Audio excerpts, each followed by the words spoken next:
Welcome back to South Asian Focus. I'm Salma Dinani. And I'm Dean Atwell. Now we rejoin our profile on filmmaker R. Dhillon.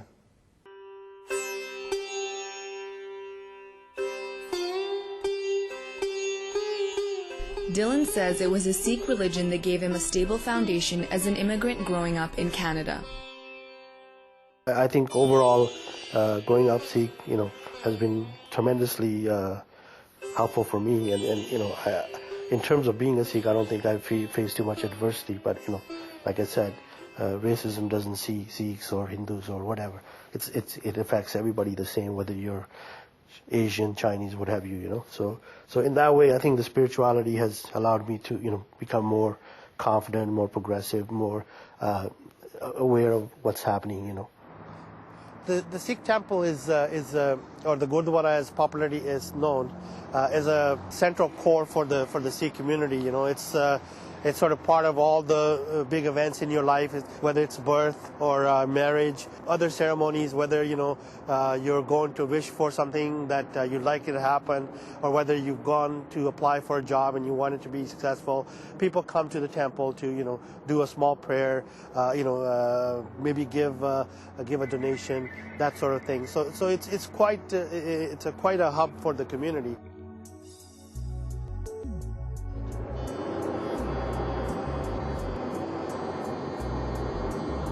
Dhillon watched his community deal with negative perceptions of South Asians after 9/11. What he saw happening around him was the basis for his latest movie, Sweet America.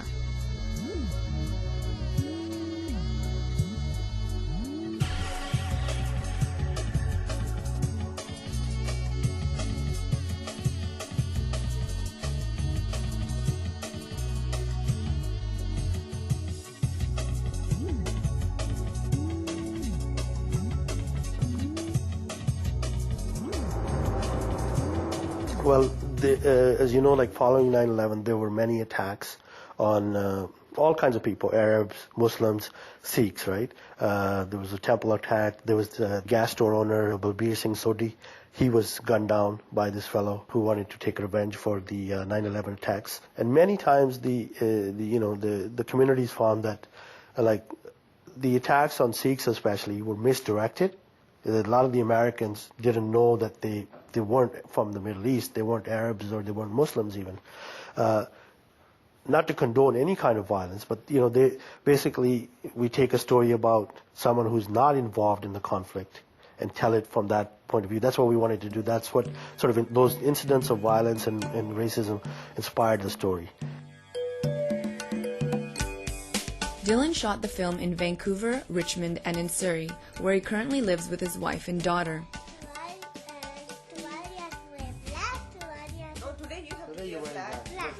When I was a little kid in India, used to watch a lot of Bollywood films on TV that time. I don't think I watched a film in theater in India, but I watched a lot on TV there.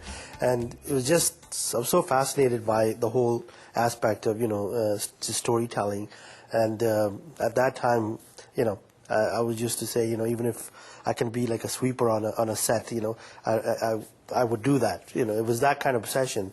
And eventually, when I came to Canada at the age of 11, it continued, and I was inspired by now Western shows, movies, television shows, and it's kind of progressed from there. And I made some films in high school, like in our graphics class on Super 8, and then wanted to pursue filmmaking, and I went to SFU into their film program, and I did a minor in film at SFU with the degree in communications. I mean, there's been a lot of bumps along the road, but I'd say that I've really sort of have accomplished the things I wanted to do. My biggest thing was to make a feature film, which is takes a long time, and because of all the financial and other things, it's a very hard thing to do. But having written, directed, produced the film, it's such a fulfilling experience. It's such a satisfying experience that I really feel that I've accomplished a lot. So we shot a lot of our scenes for the film in this little plaza.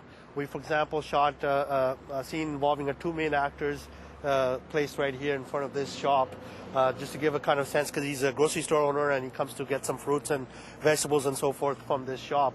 So we kind of had that set up. That in that restaurant over there, we shot the actual birthday party scene that is in the film, where they celebrate this young man's birthday, who's the central character in the film. And then over here in this my friend's shop, the Flying Fashion, we shot a key scene where they come to shop for clothes at an Indian store.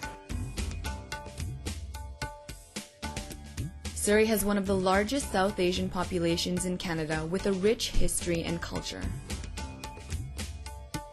Surrey is now the hub of the community. This is a good example in Surrey where the South Asian community, along with other institutions like the temples and churches and, social places, the market is also important, where you get your goods, because cooking in the Indo-Cleaning community is so important, and what you wear. So, clothes shops, places to get spices and things like that, in the old days wasn't so much available, but now you have a plethora of it. You even have this mainstream community kind of coming into these kind of markets and, and really exploring the tradition and culture that's out there.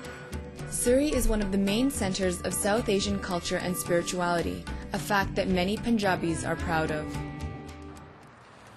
Well, as you see the signs, it's the street signs are in English and Punjabi, similar to Chinatown. It's a great pride for the community to get this recognition from the city of Surrey, because of the contribution the community makes here. They're one of the highest paying taxes in the city, so the city recognizes this on our sort of annual procession that we have during Baisakhi festival. They have. It's a sort of a recognition of multicultural Canada. There is an increasing number of filmmakers telling the stories of the South Asian community. I think, that the system has to be fair to filmmakers of all descent, because now, immigrant population is huge, but I don't think we're getting the funding that we should for to make films about our communities here. There's already not enough, I think, films about our culture and about our people. So if we don't make it, obviously we can't expect the mainstream to make it. And when mainstream has made it, it's not been a fulfilling experience for people. And so, it's good for them, for young South Asian filmmakers to come up and start telling stories. There we have some established ones here, like Deepa Mehta and a few other ones, but, hopefully there'll be more, It is often difficult for ethnic films to get funding, but Dhillon believes it was his Sikh religion that gave him the strength to see this film through. Sikhs are, by general, very forthright people. They really assert themselves, because that's what it teaches. That don't in face of tyranny, don't just stand by. Do something, right? So it's kind of action-oriented, religion, right? And spirituality gives you that sense of like, I should move forward. I should do this. And if you really follow the tenets, and if you keep the spiritual aspect up, I think it gives you so much inner power and strength to do whatever you want to do. Although Dhillon receives a great deal of support from his South Asian community, he believes a person's strength ultimately comes from a spiritual place. In our modern day lives, with the isolation and so many things going on, people get depressed and lonely and so forth. What I think spirituality really does is allows you to go into the core of your being and kind of find out what's really at stake. Like, life is short, everybody's going to die. So while you're here, you do something positive, you do something positive for the community, positive for humanity, positive for the world. But at the same time, it comes down to you. You do something good for yourself, and then you do good for the others.